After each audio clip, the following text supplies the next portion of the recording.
ఈ 58 నెలల కాలంలో ప్రతి రైతన్న చేతిలోనూ ఒక్క రైతు భరోసాగానే మీ బిడ్డ ప్రభుత్వం, మీ బిడ్డ ప్రతి రైతన్న చేతిలోనూ ఏకంగా 67,500 రూపాయలు ప్రతి రైతన్న చేతిలోనూ పెట్టింది.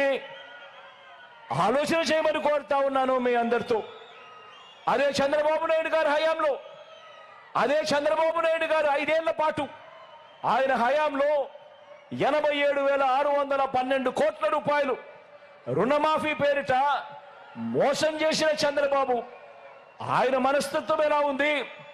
ఈ 58 నెలల కాలంలో ప్రతి రైతన్నకు కూడా తోడుగా ఉంటూ రైతు భరోసాగా ప్రతి రైతన్న చేతిలోనూ ఈ 58 నెలల్లో 67,500 పెట్టిన మీ బిడ్డ మనస్తత్వం ఎలా ఉంది అని ఆలోచన చేయమని కోరుతా ఉన్నాను. పగటిపూటే ఈరోజు పగటిపూటే రైతన్నలకు 9 గంటల పాటు క్వాలిటీ ఉచిత విద్యుత్ ఈరోజు అందుబాటులోకి వస్తూ ఉంది.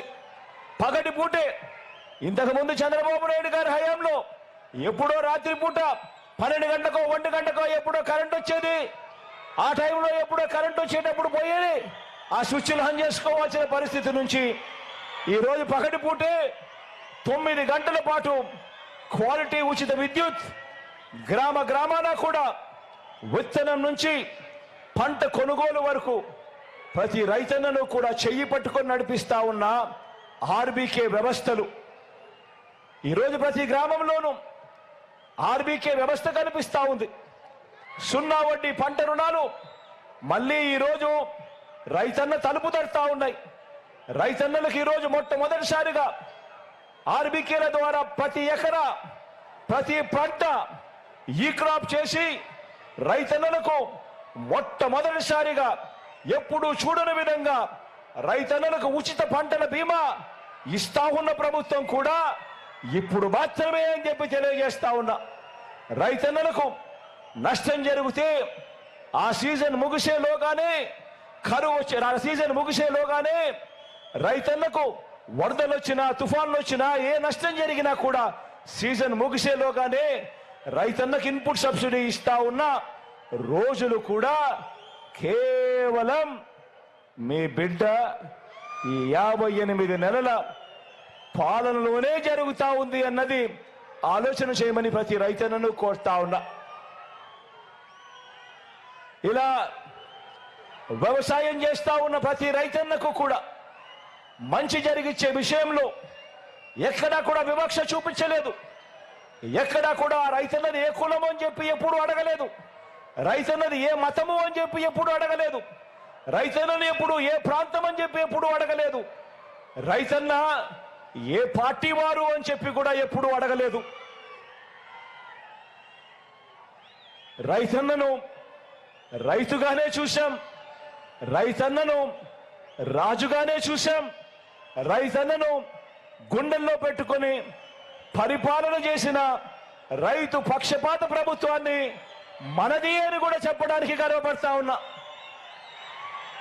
ఎప్పుడు చూడని విధంగా ఏకంగా 35 లక్షల ఎకరాల అసైన్డ్ భూముల మీద, చుక్కల భూముల మీద, ఇనాం భూముల మీద, ఇంకా ఇటువంటి 22A సంబంధించిన ఇటువంటి భూములన్నిటి మీద కూడా ఏకంగా 35 లక్షల ఎకరాల మీద శాశ్వత భూ హక్కులను కల్పించి ప్రతి రైతన్నను కూడా తోడుగా ఉంటూ అడుగులు వేసిన మీ బిడ్డ ప్రభుత్వానికి ప్రతి రైతన్నను కోరుతా ఉన్నాను. ప్రతి అక్క చెల్లెమ్మ మాదిరిగానే రక్షాబంధనం కడుతూ ప్రతి రైతన్నను కోరుతా ఉన్నాను. ప్రతి రైతన్న కూడా ఒక్కసారి భుజం తట్టి నీ వెనక మేమున్నాము అని అండగా నిలబడాల్సిన సమయం వచ్చింది అని చెప్పి ప్రతి రైతన్నను కోరుతా ఉన్నాను. ఎప్పుడు జరగని మార్పులు మన కళ్ళ ఎదుటే కనిపిస్తా ఉన్న ప్రతి రైతన్నను కూడా ప్రభుత్వాన్ని ప్రోత్సహిస్తూ భుజం తట్టి మేమంతా నీకు తోడుగా ఉన్నాము అని గట్టిగా ప్రోత్సహించమని కోరుతా ఉన్నా.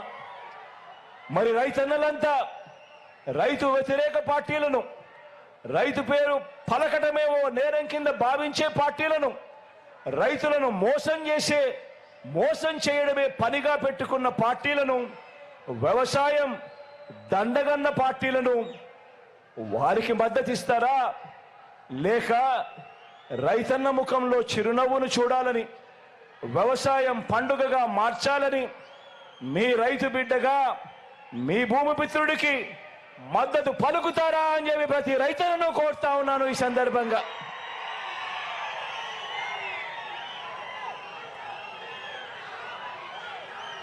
ఇక సామాజిక న్యాయం, ఎందుకనంటే ఈ విషయం కూడా అందరికీ తెలియాలి. ఎందుకంటే 77 ఏళ్ల స్వతంత్రం వచ్చిన తర్వాత కూడా ఇవాళటికి కూడా మీ బిడ్డ ప్రభుత్వం ఈ 58 నెలల్లో తీసుకొచ్చిన విప్లవాత్మక మార్పులు ఎందుకింత అవసరము, ఈ మార్పులు ఎందుకింతగా కొనసాగాల్సిన అవసరం ఎందుకుంది అని తెలుసుకోవాల్సిన అవసరం చాలా ఉంది. మీ బిడ్డ సామాజిక న్యాయం విషయానికి సంబంధించి ఈ 58 నెలల్లో కని విని ఎరగని విధంగా రాష్ట్రంలో విప్లవాత్మక మార్పులు తీసుకొచ్చాడు. మొట్టమొదటిసారిగా ముఖ్యమంత్రి స్థానంలో ఉన్న మీ బిడ్డ ప్రతి మాటకు ముందు నా ఎస్సీలు, నా ఎస్టీలు, నా బీసీలు, నా మైనారిటీలు అంటూ ఆ అణగారిన వర్గాలకు నేనున్నా తోడుగా, మీరంతా నా కుటుంబ సభ్యులు అని చెప్పి భరోసా ఇచ్చిన ప్రభుత్వం మీ బిడ్డ ప్రభుత్వము అని చెప్పి ఈ సందర్భంగా చెప్పడానికి గర్వపడతా ఉన్నా. ఏకంగా 2,70,000 కోట్ల రూపాయలు నేరుగా బటన్ నొక్కడం, ఎవరు కూడా లంచాలు అడగడం లేదు, ఎవరు కూడా వివక్ష చూపించడం లేదు. నేరుగా నా అక్క చెల్లెమ్మల కుటుంబాల ఖాతాల్లోకి నేరుగా 2,70,000 కోట్ల రూపాయలు పోయింది కేవలం ఈ 58 నెలల కాలంలో. ఇందులో ఏకంగా 75% పైచిలుకు నేను నా